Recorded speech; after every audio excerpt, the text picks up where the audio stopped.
Para अध्यक्ष महोदय, शिक्षा के माध्यम के संबंध में इस सदन में कई सदस्यों ने अपने विचार रखे हैं। सबसे पहले मैं अध्यक्ष महोदय तथा सदन का ध्यान इस बात की ओर दिलाना चाहता हूं कि शिक्षा कई माध्यमों के द्वारा दी जा सकती है। जितनी विचारधाराएं शिक्षा के माध्यम के संबंध में हैं, चाहे प्रकृति का सौंदर्य हो, चाहे ललित कला हो, चाहे खेलकूद हो, चाहे श्रम हो और चाहे भाषा हो, उन सभी माध्यमों का इस्तेमाल करके हमें अपने विद्यार्थियों को ऐसी शिक्षा प्रदान करनी चाहिए जिससे उनके व्यक्तित्व का चहुमुखी विकास हो सके। इन सब माध्यमों में भाषा का भी अपना एक महत्व है, लेकिन अफसोस है कि आजकल हम केवल भाषा को ही शिक्षा का माध्यम बनाकर चले, जिसका नतीजा यह हुआ कि केवल किताबी शिक्षा ही हम अपने बच्चों को दे पाएं और केवल किताबी शिक्षा से ना उनके व्यक्तित्व का ही संपूर्ण विकास हो पाता है और ना हम अपनी शिक्षा को ही अच्छे स्तर पर ले जा सकते हैं। इसलिए मैं निवेदन करना चाहता हूं कि भाषा के अलावा अन्य जितने माध्यम शिक्षा के हैं, उन सब माध्यमों को हमारी शिक्षा प्रणाली में उचित स्थान दिया जाना चाहिए।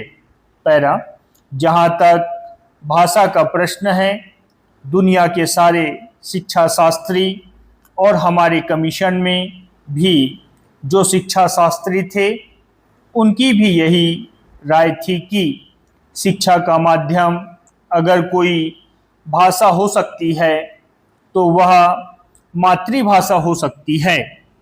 मातृभाषा के अतिरिक्त अगर अन्य किसी भाषा में शिक्षा दी जाती है तो वह शिक्षा अच्छी नहीं कही जा सकती। उसमें बच्चों की शक्ति की बहुत हानि होती है। जो शिक्षा हम मातृभाषा के माध्यम से 5 साल में दे सकते हैं, वह दूसरी भाषा के माध्यम से हम 15 साल में भी नहीं दे सकते। यदि यह बच्चे की मातृभाषा नहीं है तो उस भाषा में शिक्षा प्राप्त करने के लिए बच्चे को बहुत अधिक अतिरिक्त मेहनत करनी पड़ेगी तथा अधिक समय भी देना पड़ेगा, जबकि मातृभाषा के माध्यम से वह बहुत कम समय में और बहुत कम मेहनत से शिक्षा प्राप्त कर सकता है। इसलिए आज जो लोग कहते हैं कि शिक्षा का माध्यम अंग्रेजी रखा जाए, वह देश की शिक्षा के बहुत बड़े दुश्मन हैं, क्योंकि मातृभाषा को छोड़कर अगर अंग्रेजी में शिक्षा दी जाती है तो शिक्षा का कभी भी विकास नहीं हो सकता।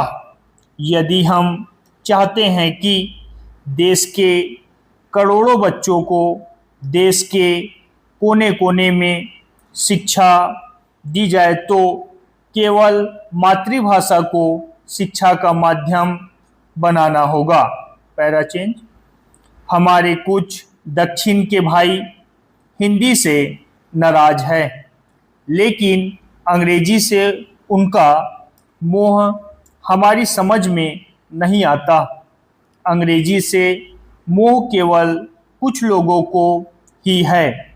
सारे दक्षिण भारत के लोगों को अंग्रेजी से मोह नहीं है।